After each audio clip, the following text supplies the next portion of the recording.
কে বলি দেওয়ার জন্য হাজির হয়েছেন কালভেরিতে। ঠিক তার আগেই মা মারিয়ার সঙ্গে যিশুর দেখা। ঈশ্বর জননী মা মারিয়ার বুকটা যেন এখন ফেটে যাচ্ছে, তার হৃদয়টা যন্ত্রণায় ভেঙে টুকরো টুকরো হয়ে যাচ্ছে। জন্মের পর যখন যিশুকে মন্দিরে নিবেদন করতে নিয়ে গিয়েছিলেন, তখন মন্দিরে বৃদ্ধ সিমিয়ন মারিয়ার প্রতি ভবিষ্যৎবাণী করেছিলেন যে একদিন মারিয়ার হৃদয় খড়গবিদ্ধ হবে।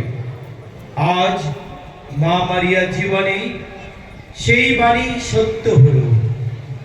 12 বছর বয়সে যিশু একবার হারিয়ে যাওয়ায় মহামন্দিরে খুঁজে পেয়ে মা মারিয়া যিশুকে জিজ্ঞাসা করেছিলেন, পুত্র, আমাদের সঙ্গে তোমার কি ব্যবহার? উত্তরে যিশু বলেছিলেন, তোমরা কি জানো না যে আমাকে আমার পিতার গৃহেই থাকতে হবে? এই রকম কত কথা মায়ের মনে এখন ঝড়ের মতো উদয় হচ্ছে। প্রিয় পুত্র, মায়ের মুখে পানে এক করুণ দৃষ্টিতে চেয়ে আছেন অপলকে। সেই দৃষ্টি দ্বারাই যেন মাকে বলে দিচ্ছে অস্ফুট স্বরে, বিদায় মা, বিদায়।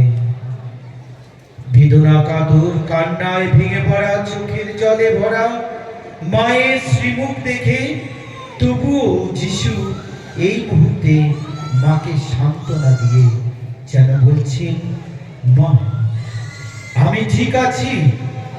তুমি তো এই যে চারপাশের সকল মানুষকে দেখছো, এরাই তোমার সন্তান। এদের জন্য তুমি ক্ষমা করো, প্রার্থনা করো যেন ক্ষমা পায়। এরা অসহায়, আর আমি তো কেবল আমার পিতার ইচ্ছাই পূরণ করতে এগিয়ে চলেছি ওই কালভেরিতে।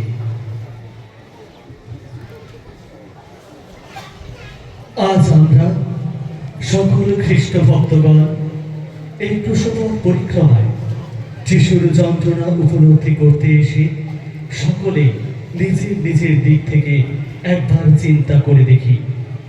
যেমন মায়েরা মা মারিয়ার জায়গায় দাঁড়িয়ে দেখি, যদি নিজের পুত্রের এই অবস্থা হতো যে চোখের সামনে সে ধীরে ধীরে মৃত্যুর দিকে এগিয়ে চলেছে, তাহলে কেমন কষ্ট অনুভূত হতো।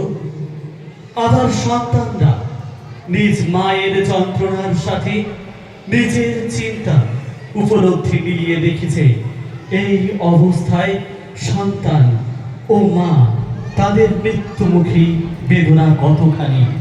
আমরা কি তা কখনো লাঘব করতে একটু প্রয়াসী হই?